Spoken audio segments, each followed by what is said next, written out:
রাত্রি 9টা পর্যন্ত আপনারা এখানে সবকিছু জিনিসপত্র। কেউ যদি বাসে আসতে চায়,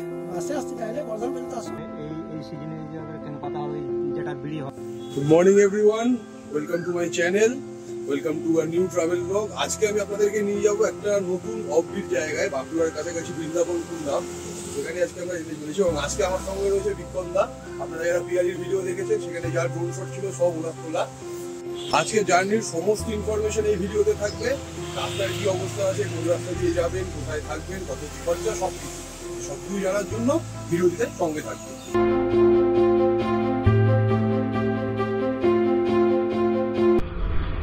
আজকে ওয়েদার এখনো অব্দি মেঘলা আছে। যদি কতক্ষণ ওয়েদার এরকম থাকে, যতক্ষণ এরকম থাকবে আমাদের ততক্ষণই ভালো। কারণ মার্চের 30 তারিখে দাঁড়িয়ে যা গরম পড়ছে মোটামুটি পুড়িয়ে দেওয়ার মতো অবস্থা। এরকম মেঘলা ওয়েদারে যতটা কভার করে নেওয়া যায় ততটাই আমাদের জন্য বেস্ট হবে।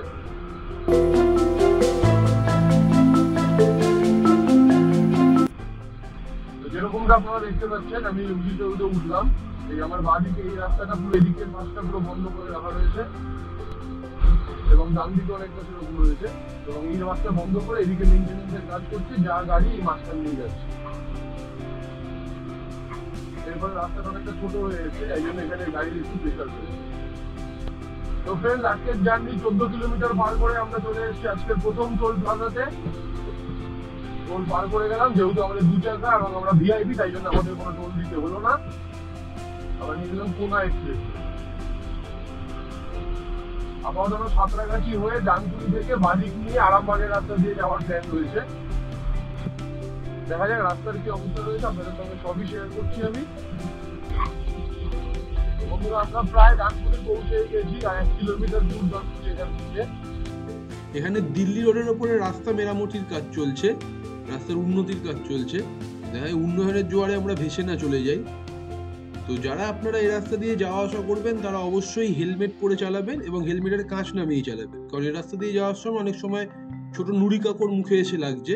তো সেই নুড়ি কাকড় যদি কারো চোখে গিয়ে লাগে তাহলে খুব সাংঘাতিক ব্যাপার হতে পারে। খুব সাবধানে রাইড করবেন, নিজেদের সেফটি সবসময়ের জন্য নিজের কাছে রাখবেন। এই যে সোজা রাস্তাটা বর্ধমান চলে যাচ্ছে, কিন্তু আমরা 20 কিলোমিটার কম ট্রাভেল করবো বলে আমরা বাদিক দিয়ে দিচ্ছি। এই রাস্তাটা আরামবাগ হয়ে পৌঁছাচ্ছে।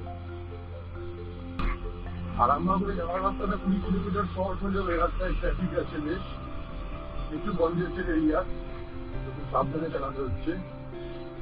আসলে কোম্পানির দেওয়া মাইনে এক্সপ্রেস থেকে বাঁচিয়ে ট্রিপগুলো করা হয়। যে কোনো একটা ট্রিপে 20 কিলোমিটার সেভ হয়ে যাওয়া মানে আমার কাছে অনেকটা সেভ হয়ে যাওয়া। বন্ধুরা, এই ডানকুনি থেকে আরামবাগ যাওয়ার যে রাস্তাটা, এই রাস্তাটা যেরকম ছোট কনজেস্টেড, সেরকম রাস্তার অবস্থা খুব একটা ভালো নয়। অনেক গাড্ডা গুড্ডি রয়েছে, দেখতেই পাচ্ছেন রাস্তার কি অবস্থা এখানে।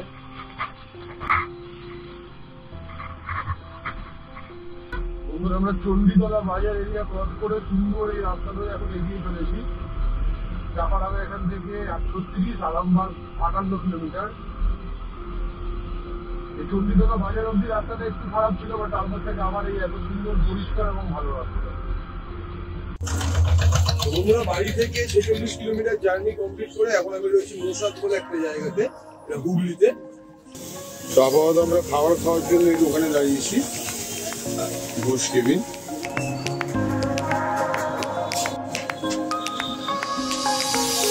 তো বন্ধুরা, আজকে দ্বিতীয় টোল ক্রসিং আমরা পার করছি।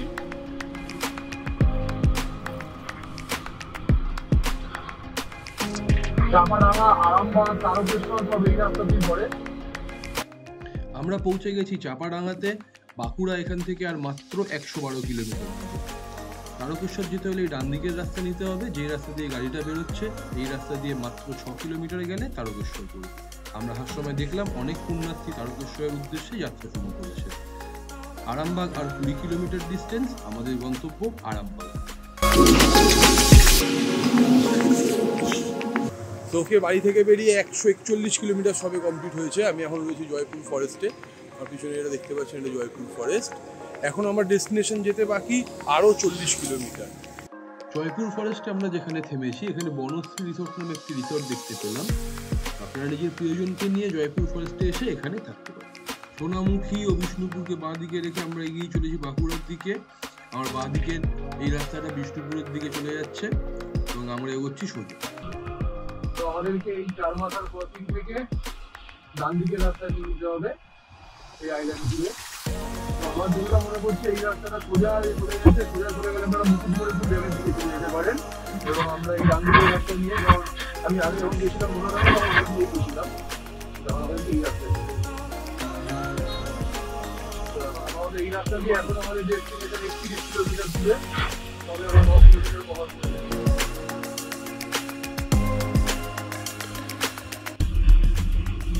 আমরা এই কিন্তু দারুণটা করতে পারবো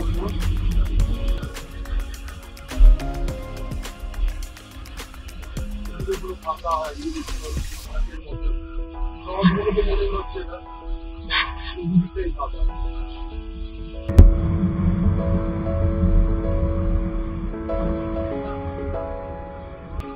এ ভাই দেখেছো গ্রামের রাস্তায় আপনারা একটুখানি খুব সাবধানে চালাবেন। হ্যাঁ, লোকজন এখান থেকে ঢুকে নিয়ে নেয়, টার্ন নিয়ে নেয়, যা মানে আর কেউ এখানে হেলমেট পরে না, খুব কম। গুগল ম্যাপের কথা অনুযায়ী এই রাস্তা থেকে আমাদেরকে আপাতত বাদিক নিয়ে নিতে হবে। এখনো দেখাচ্ছে 22 কিলোমিটার দূর।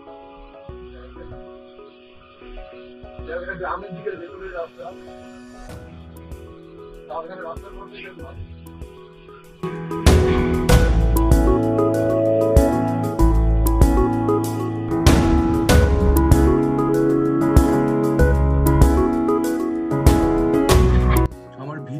আপনাদের ভালো লেগে থাকে তাহলে অবশ্যই ভিডিওটিকে একটি লাইক করবেন, বন্ধুদের সাথে শেয়ার করবেন, আর নতুন নতুন অফবিটের খোঁজ সবার আগে পাওয়ার জন্য আমার চ্যানেলটিকে সাবস্ক্রাইব করে রাখবেন। এই গ্রামের যে বন্ধুটা সেরকম বাকি গেলেই মনে হয় শিখে যাই এখানে সহজে মনে হয়। আমরা আমাদের ডেস্টিনেশন থেকে এখনো 15 কিলোমিটার দূরে। যতক্ষণ আমরা বাইক চালাচ্ছি ততক্ষণ ঠিক আছে, ততক্ষণ হাওয়া লাগছে বলে গরম ফিল হচ্ছে না। যখন এই কোনো জায়গায় কিছুক্ষণের জন্য ওরা লাগাতে হচ্ছে, বাইকের ফিলও গরম হয়ে যাচ্ছে।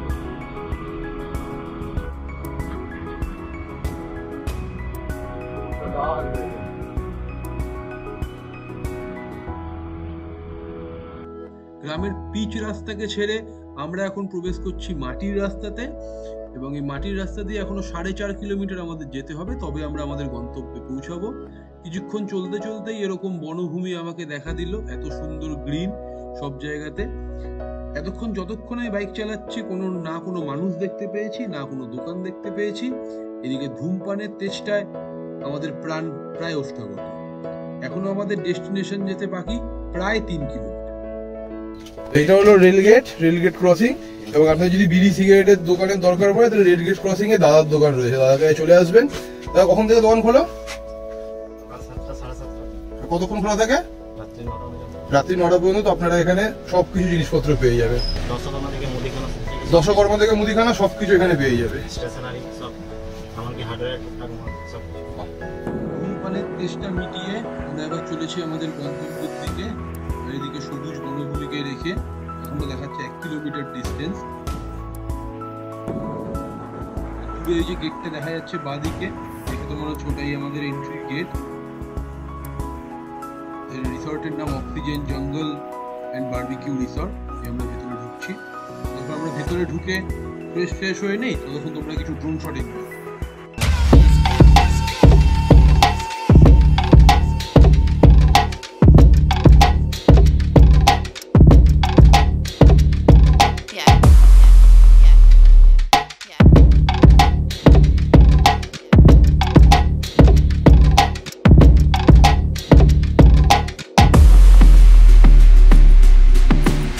এবার আমাদের প্রশ্ন হচ্ছে যারা এখানে ট্রেনে আসবে তারা কিভাবে আসবে?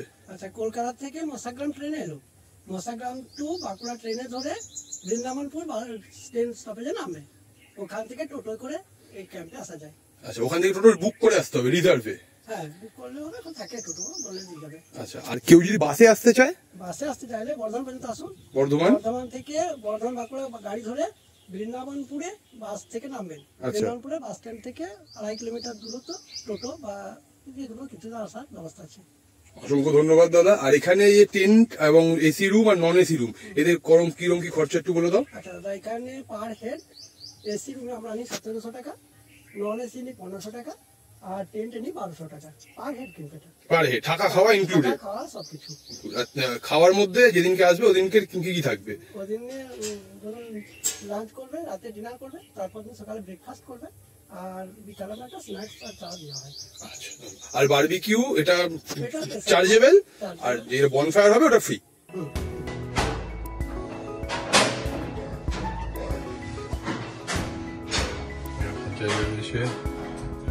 কভার দেখা যাচ্ছে, বালিশ।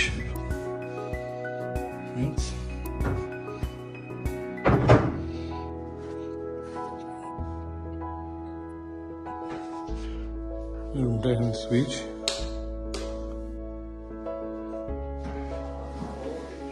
এটা এসি রুম রয়েছে, এটা এসি, নন এসিতে কোনো এসি থাকবে না। এটা দিয়ে গেলে বাইরে ব্যালকনি, এবং ব্যালকনি থেকে বেরিয়ে এই জঙ্গল।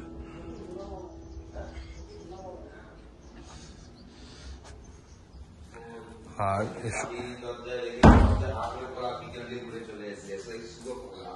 এর সঙ্গে অ্যাটাচ টয়লেট রয়েছে, সুন্দর টয়লেট। তো এই হলো এখানকার একটা এসি রুম। নন এসি রুমে ডিফারেন্স কিছুই নেই, শুধু এসি থাকবে না। কলকাতা থেকে 181 কিলোমিটার চালিয়ে এসে ফ্রেশ হয়ে এখন আমরা চলে এসেছি দুপুরে লাঞ্চ করতে।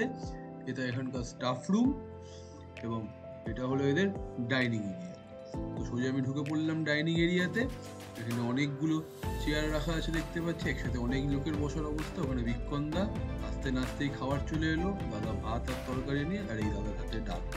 এবং আজকের আমাদের মেনুতে থাকছে ভাত, ডাল, সবজি, বেগুনি, স্যালাড আর মাছ।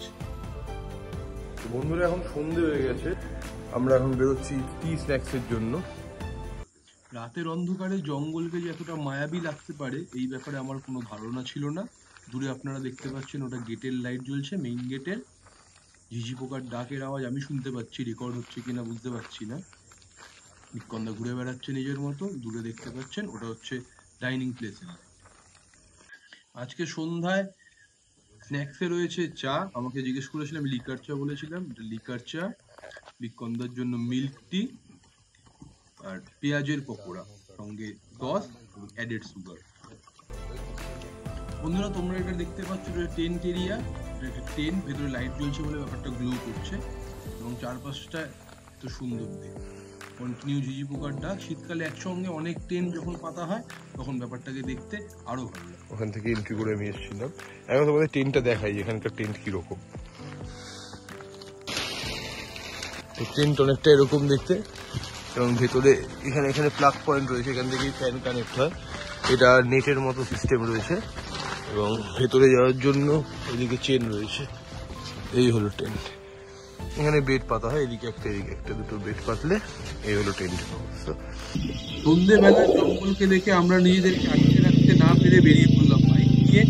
এবং বাইক নিয়ে বেরিয়েই আমাদের চোখে যা ধরা দিল, এরকম জঙ্গলে আগুন জ্বলছে। এটা জীবনে প্রথমবার আমি দেখলাম। দেখুন এই রাস্তা দিয়ে আমরা এখন যাচ্ছি। যদি আমি হেডলাইটটা একবার বন্ধ করে দিই তাহলে মোটামুটি পুরো চারদিকে সব অন্ধকার হয়ে যাবে, তোমাকে দূরের জিনিসও দেখতে পাওয়া যাবে। যে ষষ্ঠ ইন্দ্রিয়র ওপর জোর দিয়েই বাইক চালাচ্ছি এখন। এরকম জায়গায় এসে একটু অ্যাডভেঞ্চার না করলে মনটা ঠিক ভালো লাগে।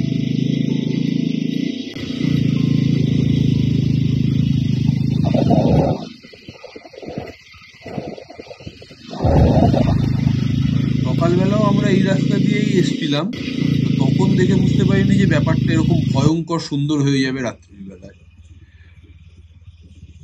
কারণ সবকিছু এই রাস্তাতেই পড়বে। সকালে যে দোকান থেকে সিগারেট নেওয়া হয়েছিল সেটাও এই রাস্তা দিয়ে গেলেই পাওয়া যাবে।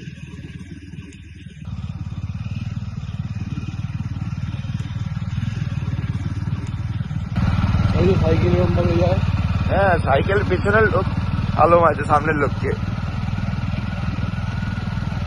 এই পেছনের লোককে মাথার তো ওরকম ভাবে যেত অন্ধকারে।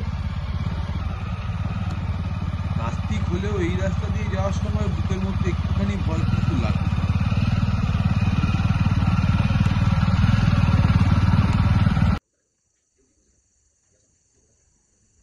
তা আমি ঘুরতে ঘুরতে চলে এসেছি বৃন্দাবনপুর স্টেশনে, কারণ আপনারা যারা ট্রেনে আসবেন তাদেরকে এই স্টেশনেই নামতে হবে।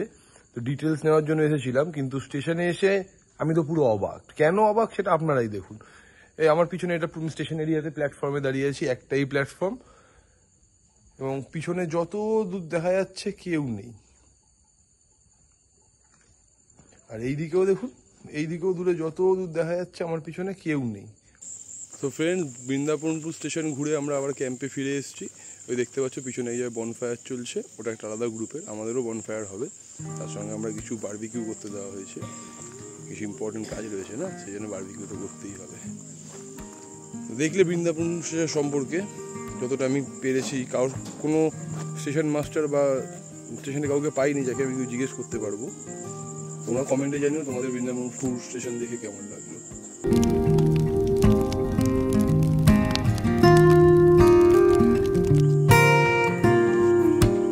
Good morning everyone, good morning from Bankura Brindabanpur. ঘুম থেকে উঠে এখন চলেছি মর্নিং এর টি স্ন্যাক্স নিতে। তারপরে আজকে এখানে একটা ওয়াচ টাওয়ার আছে, সেটা দেখতে যাওয়ার রয়েছে, সেটা একবার দেখতে যাব, তারপরেই ব্যাক টু হোম।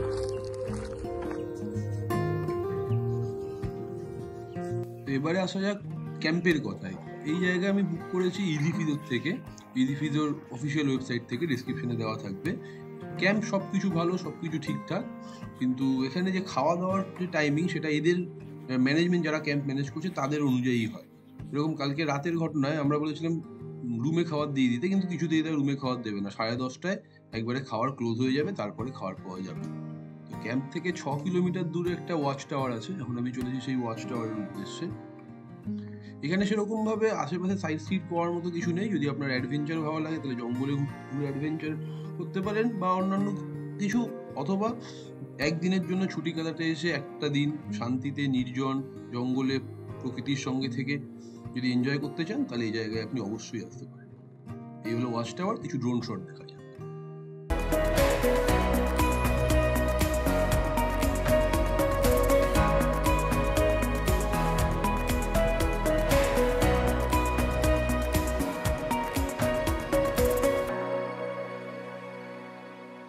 হাতি ছাড়া এই জঙ্গলের কি কি দেখা যায়? হাতি ছাড়া এখানে সব কিছু আছে। তোমার শুয়ার টুয়ার এমনি বলে, যে জেলা বলে বনশুয়ার, বনশুয়ার, হ্যাঁ বনশুয়ার, হুড়ার, শিয়াল, ময়ূর, এইসবই বেশি। হ্যাঁ এইসব বেশি।